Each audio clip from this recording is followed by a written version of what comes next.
नमस्कार, इन खबर में आपका स्वागत है। तेल का खेल निराला है। महंगाई से लोग त्राहि त्राहि कर रहे थे।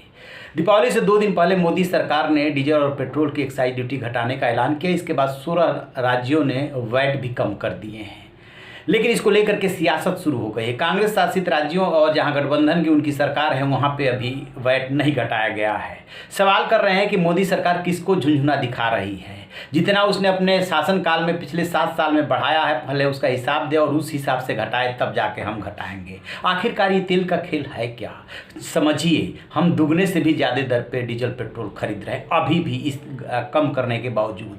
32 रुपया 90 पैसा अभी तक एक्साइज ड्यूटी था पेट्रोल पे, जिसमें से कि 5 रुपया घटा दिया, 27 रुपया 90 पैसा हो गया। 31 रुपया 80 पैसा डीजल पे था एक्साइज ड्यूटी, जिसपे कि आपने 10 रुपया घटा दिया, 21 रुपया 80 पैसे पे आ गया। अब सोचिए तो सही, इतना तो हो गया एक्साइज, और इसी के आसपास है राज्यों का वैट। जान करके ताज्जुब होगा कि इसी साल वित्त राज्य मंत्री थे तब अनुराग ठाकुर, उन्होंने जो लोकसभा राज्यसभा में मतलब पार्लियामेंट में जो जवाब दिया था, उसमें बताया था कि 2014 में मनमोहन सिंह के शासनकाल में कितनी आमदनी होती थी। कुल 29,000 और 42,000 करोड़, यानी कि 72-73 हज़ार करोड़ एक्साइज ड्यूटी से डीजल पेट्रोल पे आमदनी होती थी। इसी में मोदी राज में क्या हुआ कि ये जो है पिछले फाइनेंशियल ईयर में 2,94,000 करोड़ डीजल पेट्रोल पे एक्साइज ड्यूटी से कमाया गया। ये संसद में आधिकारिक रूप से जानकारी दी गई है, यानी 300% से भी ज़्यादा आपने कमाया। आप बात करेंगे सबसे ज़्यादा इनके इनकम का सोर्स क्या है?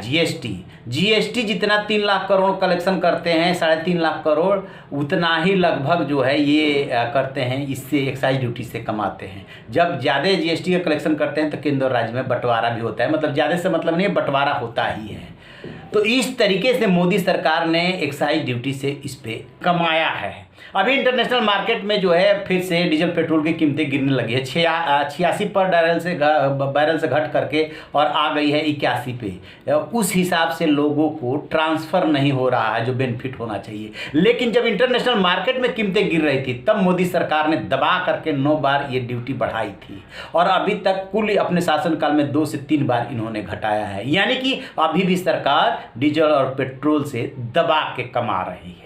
मोदी सरकार ने सत्ता संभालने के बाद किस तरीके से डीजल और पेट्रोल पे एक्साइज ड्यूटी बढ़ा करके पैसा कमाया है, इसका अंदाज़ा इसी बात से लगा सकते हैं कि मार्च से मई 2020 के बीच केंद्र सरकार ने पेट्रोल पे 13 रुपये और डीजल पे 16 रुपये एक्साइज ड्यूटी बढ़ाई थी।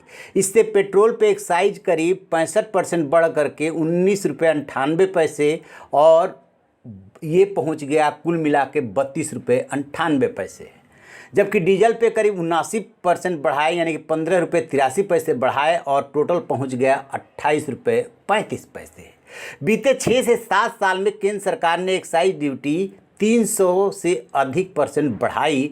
2014 में पेट्रोल पे एक्साइज ड्यूटी 9 रुपये 48 पैसे थी, जो अब 5 रुपये घटाने के बाद 27 रुपये 90 पैसे है, और डीजल पे जो थी 3 रुपये 56 पैसे, जो अब 10 रुपये घटाने के बाद 21 रुपये 80 पैसे है। 2014-15 के दौरान पेट्रोल पे जो एक्साइज ड्यूटी लगती थी, उससे सरकार को 29,279 करोड़ की आमदनी हुई थी, और डीजल पे लगने वाले उत्पाद शुल्क से 42,881 करोड़ रुपये अर्जित किए थे।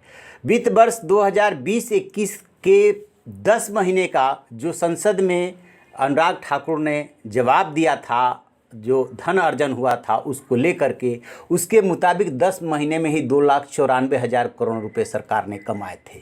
अंदाज़ा लगाइए कि कहाँ 72-73 हज़ार करोड़ यूपीए सरकार में इससे आमदनी होती थी, वहीं मोदी राज में 3 लाख करोड़ रुपया लोगों के जेब से निकाला जाने लगा। रहिए ना बेखबर, देखते रहिए इन खबर। Thank you.